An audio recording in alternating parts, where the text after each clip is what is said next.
This is English shorthand dictation number 205 and the dictation speed is 140 words per minute. Ready?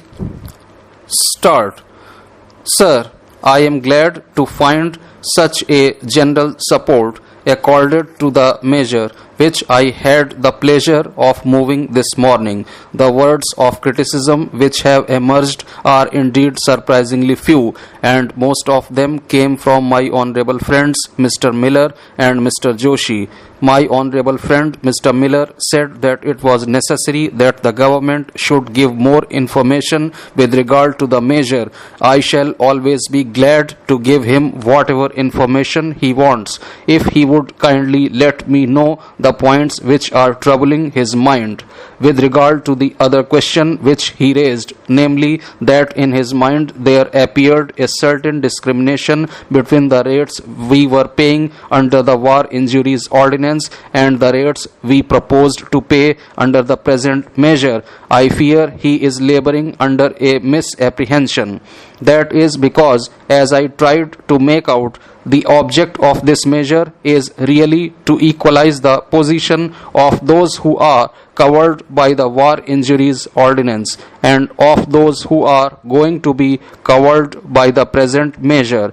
As I pointed out on examination of the rates we offered to the war injuries victims, we found that those who drew rupees 24 and above only got relief, and those who drew rupees 24 and below got compensation. What we propose to do now by this measure is to give compensation to those who stand above rupees 24. Therefore, my honorable friend will see that far from creating a position which will be called discriminatory, we are really equalizing the position of all workmen to which both these measures are going to apply. I quietly appreciate the point that my honorable friend Mr. Miller made, namely that this measure is restricted to a certain type of workmen or certain classes of workmen who are defined in clause 5. That is quite obvious from the provisions of the bill itself. But as I pointed out, there are two circumstances. Firstly, it is not possible for the government to undertake the liability of paying compensation to all workmen. Secondly, having regard to the fact that any scheme of insurance which the government can put forth must be administratively workable, it follows that the government cannot spread itself out to cover all sorts of workmen. It would be too much of liability for the government to take, and the scheme will become administratively unworkable.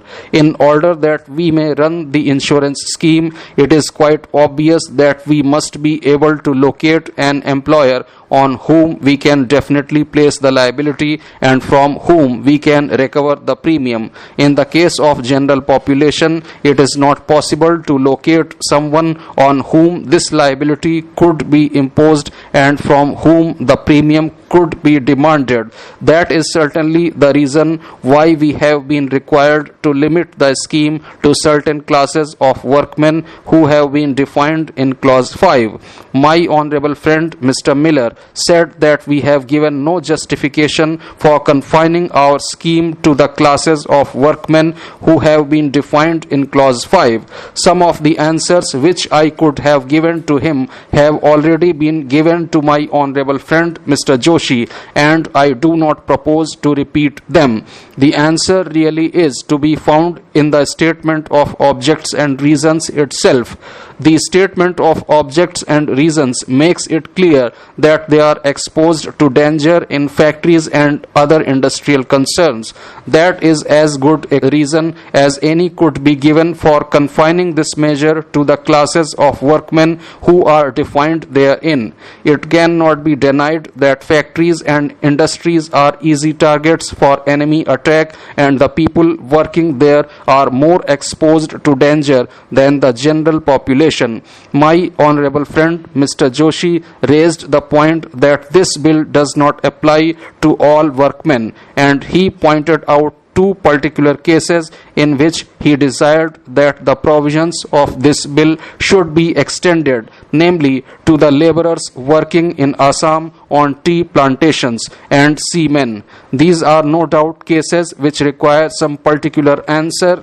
Now, sir, my general answer to the criticism of Mr. Joshi with regard to these two particular points is that the government is quite aware of what he has said, and that is the reason why the government has introduced a sub-clause in clause 5, whereby the government has reserved to itself the power of extending the provisions of the bill to other workmen employed in any employment. The government does not regard that the categories of workers defined are the final, and that no occasion may arise to include others. If a situation arises when it becomes clear to the government that the provisions of this bill should be extended to workmen employed in other employments, the government will undoubtedly consider the matter. With regard to the question of Assam, the only point I would like to make is that we are confining the measure to workmen who are living in what might be called exposed centers.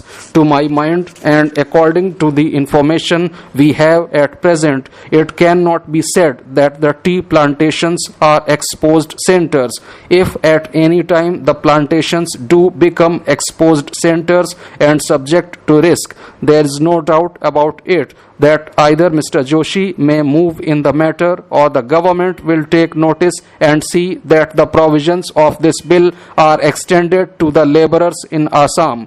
With regard to the seamen, I think the matter was brought forward by the Commerce Department, and I understand that there is a measure already in existence whereby a provision analogous to the scheme that we are having is already in existence.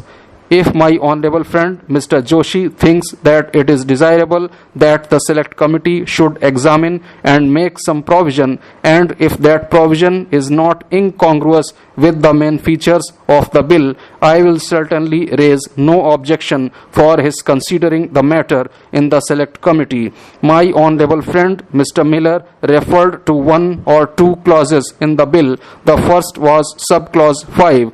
To that, I have given my reply that the government has deliberately introduced that sub-clause by way of caution, because the government thinks that the expedience may arise whereby the provisions of this bill may have to be extended. The other section to which he referred was section 10 of sub-clause 3. His point of criticism was that by this provision the government proposes that if any balance is left out of the fund, the excess will be paid into the general revenues. I understand Mr. Miller to say that this policy of the government of India was not justified by the circumstances of the case. Sir, I am afraid I have not got the information, but I think the general fact is quite well known. The ordinance which requisitions the services of motor drivers is one of those. After the ordinance was passed, it was discovered that there was one provision which was present in other ordinance but was absent in the motor drivers ordinance. That provision was that there was not anything in the ordinance requiring the owner to re-employ a motor driver after his services were dispensed with by the authority which had requisitioned his service. It is to fill this gap that the present bill has been brought in.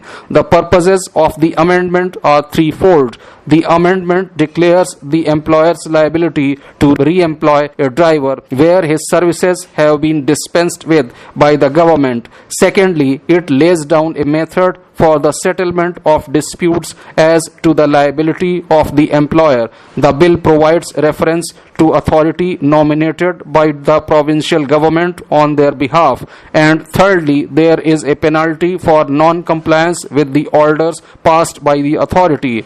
Other provisions in the bill relate to the limitations on the right of employment which has been given to a motor driver, and they are twofold. In the first place, a motor driver must must have been in continuous service for a period of 6 months before he can claim the right to re-employment. Secondly, he must have applied for re-employment within 2 months from the date of discharge from the national service.